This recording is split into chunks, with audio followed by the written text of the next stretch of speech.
सवाल मेरा ये है कि आज बाहर के बैंकों ने कहा है कि हमें फुल मार्जिन पे एलसी खोलेंगे, गोया 10 या 15% पेमेंट पे डिलीवरी तेल की नहीं करेंगे, 100% रखें सामने। तो हम बेग कर रहे हैं कि ना ऐसे करें, हमारे पास तो डॉलर्स नहीं है। एक तो इस मामले पे भी रोशनी डालें, ये रिजॉल्व हो जाएगा। और ओवरऑल आप क्या देखते हैं, where we went wrong and where we are going wrong right now? Doctor साहब,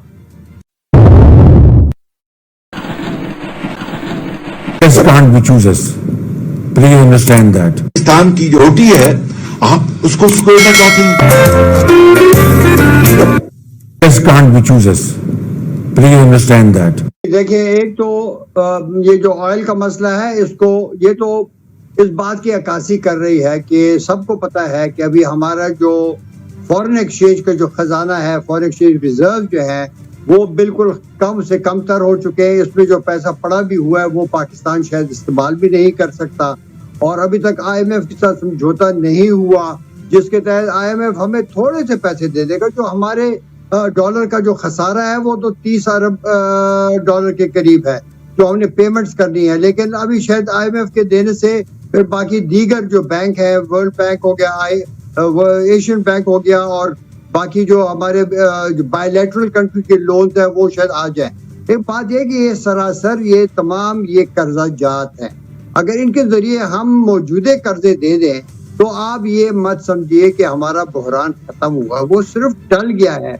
और ये मैं कई सालों से ये बार बार कह रहा हूँ कि कभी हम एक बहरान से दूसरे बहरान जाते हैं। यहीं से मैं मिसा के मईशत के बारे में बात करूंगा। बात यह है कि अगर मैं पिछले 15 साल में देखूं तो हमारा जो बुनियादी जो कमजोरी है वो बरकरार रही है। और उसकी वजह ये है कि तमाम हुकूमतें, और अगर ये मिलकर इस बात पे फैसला करें कि हमने यही पॉलिसी इख्तियार करनी है कि बजट का खसारा इन्होंने इतना बड़ा रखा हुआ है और बजट का खसारा जो है उसी की वजह से।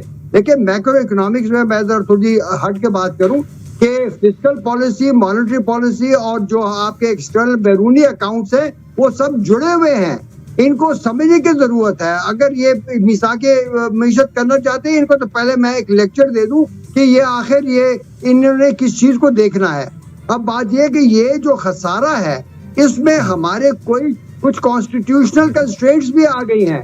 NFC का अवार्ड हुआ जिसमें 55% चला गया प्रोविंसेस को, जहां पर फाइनेंशियल मैनेज के कवानीन बड़े कमजोर हैं। इसीलिए वहां पर मकसूद चपरासी ऐसे अकाउंट्स में निकल आए और बाकी दीगर भी करप्शन बहुत ज्यादा बड़ी हद तक हुई।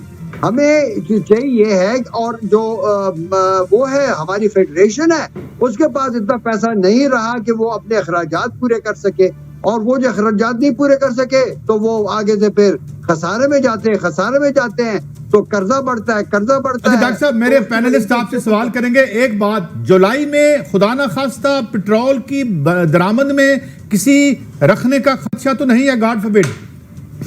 देखिए, ये तो फाइनेंशियल जो इश्यूज है ना, इसके जो असली हालात है वो सिर्फ स्टेट बैंक ही बता सकेगी। और ये मेरे ख्याल में इस पर मैं अगर कोई ऐसी बात कर दूं जिससे मार्केट्स हिल जाए, वो मेरे ख्याल में कौम के मुफाद में नहीं होंगी। लेकिन आप इस बात से ये समझ जाइए कि जब जो बेचने वाले हैं तेल, अगर वो 100% मार्जिन मांग रहे हैं, यानी कि वो कह रहे हैं कि हमें तो पूरे पैसे पहले दें तो फिर हम तेल आपको देंगे, तो आप समझ जाइए कि उनकी जो असेसमेंट है और मार्केट की असेसमेंट जो है वही इसी में सबसे अहम है।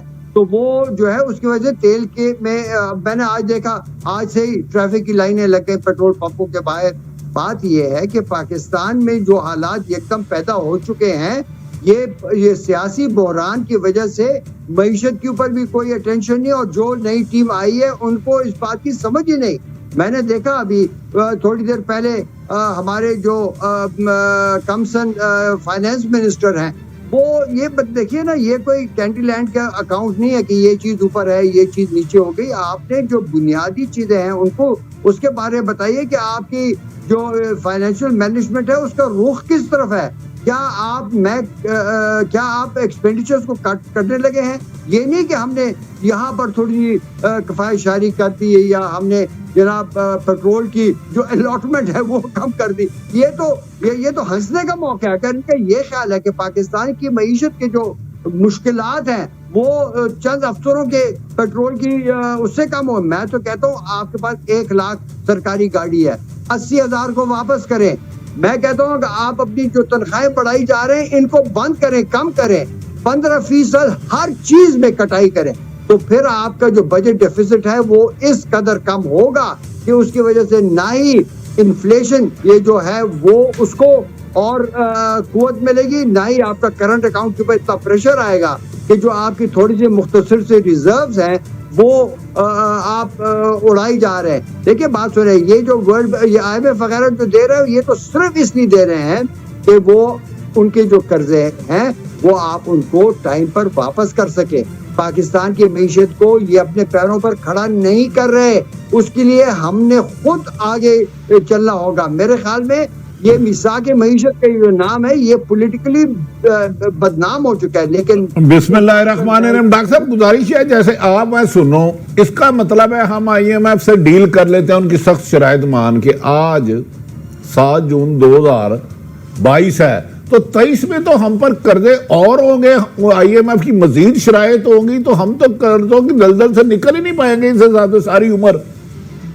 बिल्कुल, आपने बिल्कुल इसका सही समझे। देखिए बात सुने, पिछला IMF का प्रोग्राम खत्म हुआ 2016 की सितंबर को, और उसके बाद हम फौरन 1-2 साल के बाद फिर वहीं पर पहुंच गए।